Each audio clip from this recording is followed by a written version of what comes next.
Hi, so this is our second video on our series on quadratics, and today I'm going to explain how you can solve quadratics using the sums and products strategy, okay?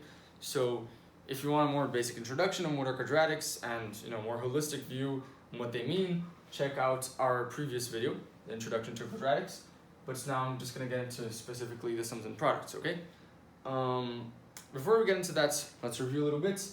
A quadratic equation is when you have a certain expression that has a variable squared, and when you have an equation, which is that certain expression equal to 0, you want to solve for your x by factoring, okay?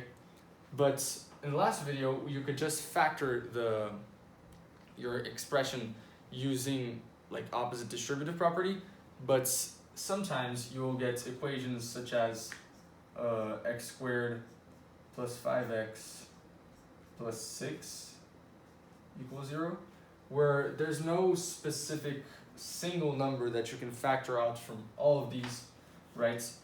You could break down the multiplications and see that for yourself, but yeah, in this case, you need to use some other strategies, like you could use the quadratic formula. We also have a video on that, but one of the ways is called the sum and product strategy, which, well, begins basically by the idea that any quadratic is usually the multiplication of two binomials or parentheses with parentheses multiplied by each other with two numbers. So, for example, this one could also be written as x plus 2 times x plus 3.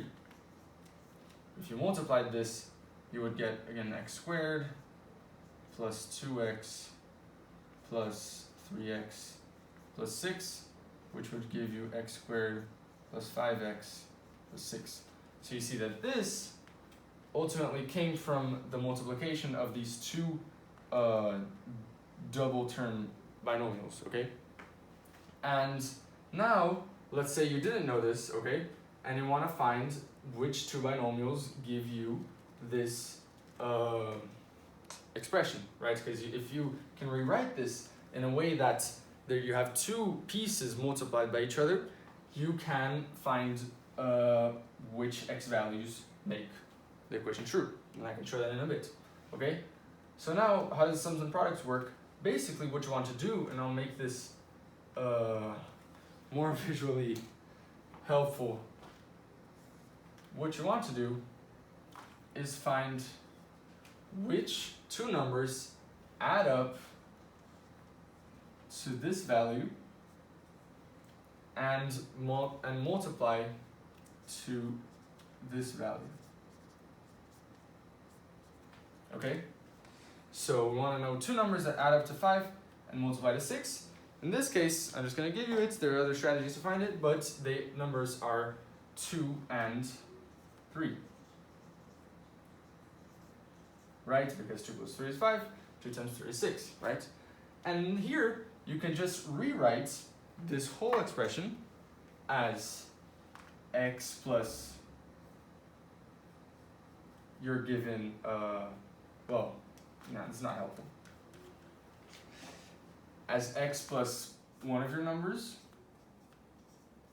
and x plus the other. You see?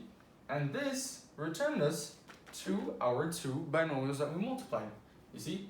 And here now, returning to what we're trying to do, we're trying to solve this for x, see which x values make this equation true.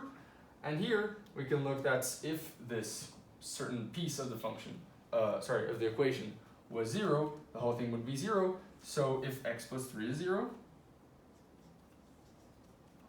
this works, right? And we can just solve for x equals -3. And in the same way, x plus 2. When x plus 2 equals 0, everything works. So x equals -2. And these are our two solutions. Okay? And you can plug those in our initial equation and check to see if those really make the equation true. But I'm not going to do that to save some time. And I'm going to actually go over another example. Another example where we don't really know which binomials we came from, okay? So what if we had x squared plus x squared plus 4x plus 3, okay? Sorry. Again, we want to find which two numbers add up to this value, this second term, and it's always the one that's multiplied to the x, okay? Which numbers that add up to this one and multiply to the other one? In this case, they are 3 and 1. Correct? Because 3 times 1 is 3. 3 plus 1 is 4. And this way, we can write our binomials, right? X plus 3 and x plus 1. You see, in here, we can multiply this out to try it out. You can do that. But in the end, this times this would give you x squared plus 4x plus 3. And now we have this, it should have been equal 0. We're trying to solve this equation. And here, which x values would make this true? Well, whichever makes this part of the equation 0, whatever makes this part of the equation 0 works. So when x plus 3 equals 0, this works. X equals negative 3. And x plus 1 equals 0.